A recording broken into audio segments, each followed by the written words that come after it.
Vasel. Welcome to the Dice Tower. This is going to be a video where we talk about, I wanted to talk a little bit about my favorite games from 2021. At the end of every year in December, we take a look at, well, our favorite games of the year.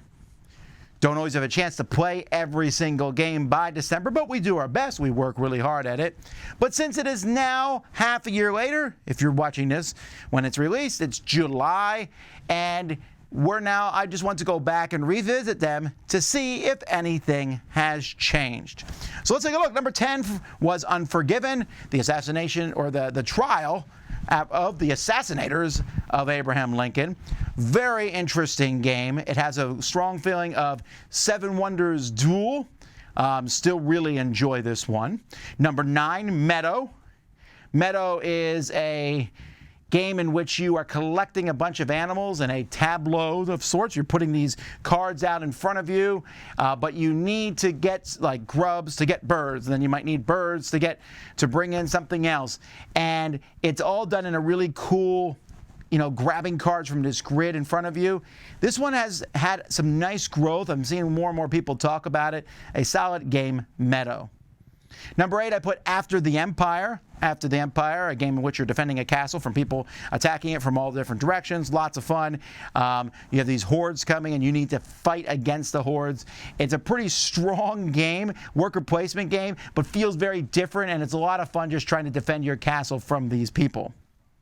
Number 7 is Gutenberg. Gutenberg, a game about the printing press. Gutenberg is kind of a blind bidding auction style game, but it balances so well. Every round you're doing something. There's almost no downtime in Gutenberg as you're collecting orders, then getting the little tiles and inks to print them. It's a gorgeous looking game. It is a lot of fun, a lot of different choices you get to make. Lots of fun. Number 6, Mobile Market. Mobile Market is a card game that's very similar to Smartphone, although Mobile Market does a couple things. First of all, it focuses more on individual people. I'm trying to sell cell phones to just a couple people rather than the entire countries. And secondly, I think it plays better at lower player counts. It is not card game Smartphone. It's not card game Smartphone. It's its own game in its own right, and it's one that I like a lot, Mobile Markets. Number 5 is The Great Wall. Awakened Realms makes gigantic, big, sprawling games. This one is no exception. This one, though, is a little different than the rest of the games, which are usually journeys and stories. This one here is about building the Great Wall. It's a worker placement game, lots of special abilities. You then work together to fight off the hordes, but whoever fights them off the best gets points. You might let them break through the wall occasionally if that wall's not underneath your care. Very interesting game, beautiful and gorgeous, pretty in-depth, takes a while to play, but I like it, The Great Wall. Number 4, Sleeping Gods. Sleeping Gods, just a sprawling epic game from the Lockets and Red Raven Games, as you have a ship and you can just go anywhere in this fantasy world.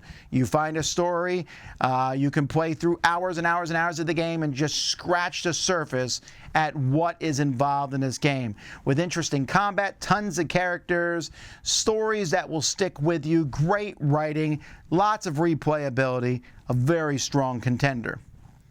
Number 3 is one of the few games that technically I thought was 2021, but now if you go and look online, the date has been changed to 2022, and that's Vagrantsong.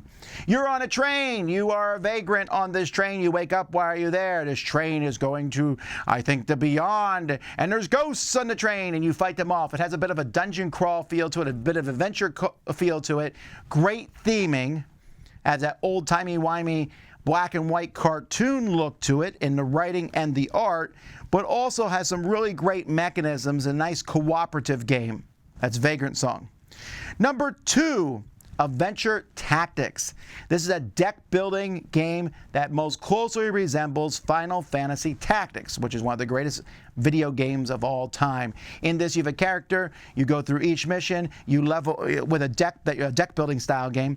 You all work together cooperatively again, and you fight them off, and your deck levels up every single mission.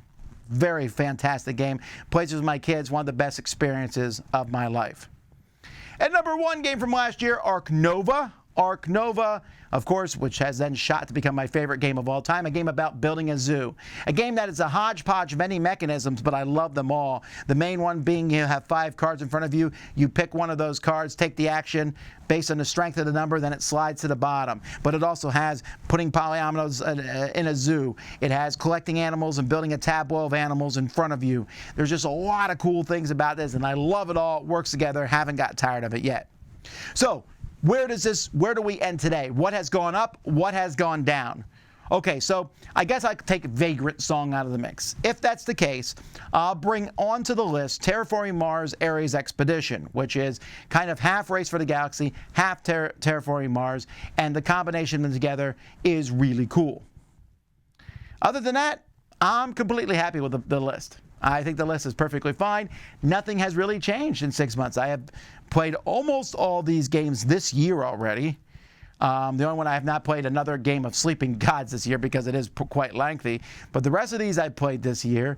They're all really fun. So this is actually one of the, usually my lists are a little more volatile than this. This one's not.